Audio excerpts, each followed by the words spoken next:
Laura McSpadden, Positive Force Movement here. Today I'm going to talk about the double kettlebell front squat. So this is a great squat variation for people who are interested in safely and effectively cueing more thorough engagement of the muscles throughout the torso, all the way around the cylinder, who are interested in exploring the mobility that they can access within the bottom of the squat. And to do so well, really cueing your body's need to stabilize. It's one of my favorite variations for paused squats. And by favorite, I mean it is a challenge. It is not easy. It doesn't feel like a walk on the beach. But holy cow, does it really get my body working as a unit where everything is communicating, everything is really well wired together. This is one of the squat variations that has been integral in helping me improve my overall squatting form in all other variations. Now, an obvious limiting factor or prerequisite for doing double kettlebell front squats is the ability to get two kettlebells into position. You can do that. There are two kettlebell clean variations that I'm going to show. Now, these are not in-depth explorations of the double kettlebell clean. The double kettlebell clean is a very technically advanced move. It's one that will definitely be the focus of some future videos. But for now, these little quick demonstrations are going to be ways for people who already maybe have some familiarity with the kettlebell clean and maybe just need a few extra pointers. It's also very likely, by very likely I mean almost inevitable, that for quite a while your limiting factor in your double kettlebell front squats is not going to be the strength of your legs or of the musculature through your torso. It is going to be what amount of weight can you safely get into position. And I encourage you all to take this very seriously. Think of the first rep of any exercise being getting into position, and the last rep of any exercise safely returning the weight, if it's kettlebells to the floor, if it's the barbell to the rack. This, I think, is analogous to the idea that so many more people get into accidents within parking lots and within a mile from home than they do in between, because it's so easy to take things for granted within those very familiar spaces. So I think that there is a risk of injury that can be heightened when getting weights into position and when returning weights either to the rack or to the ground. So spare yourself the pain of injuring yourself getting weights into position or out of position. Honor your limitations there. We train weights with humility and willingness. We lift with our muscles instead of our ego optimally. And so allow this to grow at the pace that is right for you. So, quick demonstrations of double kettlebell cleans.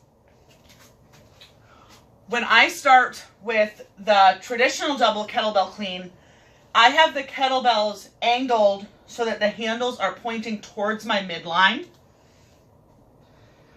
I grip them a little closer towards my midline as well. So I'm kind of in the corner that's thumb side. You can explore with that a bit. There are also people who prefer having it in the pinky side corner and having the bells slanted outward so that it's pointing away from my midline. That's going to be somewhat dependent upon the size of the handles and your own body's leverage points. But don't feel like you have to grip it in the center and have them straight on. For very few people will that be optimal. So get into a nice hinge position, like I'm about to do a double kettlebell swing. Tilt the bells, juice lemons in the armpits, and then with abs engaged, bring the bells up. Now notice this end position. My arms are more or less vertical. I am not winged out here. My wrists are neutral. I'm not hyperextended out here. So this is a engaged position, but it's stable enough that it's a rest position. I'm not in any excessive anterior pelvic tilt. I'm just solid and rooted. So I'm going to bring these down. And then I'm going to demonstrate an alternative way to get the bells up. A dead stop double kettlebell clean.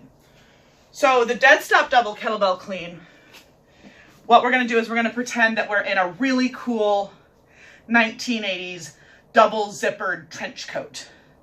And you're going to zip the arms, going to zip the zipper up with the arms and land in that same position. So it's not going to have that out and up.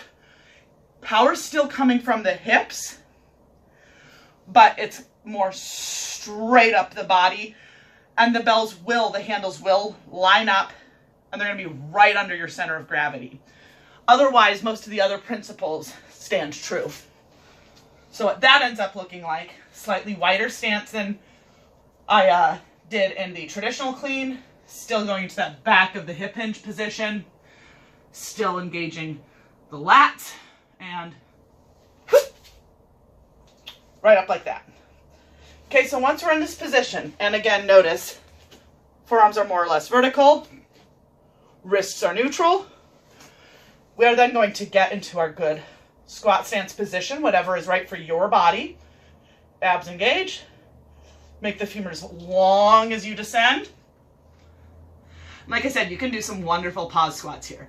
Just don't just relax. Stay engaged. Try to make your core musculature tighter and tighter with each passing second. And then with a sharp exhalation, come up.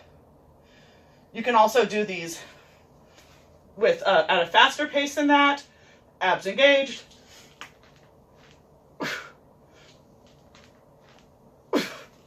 Anything in between. And again, safely return them to the ground.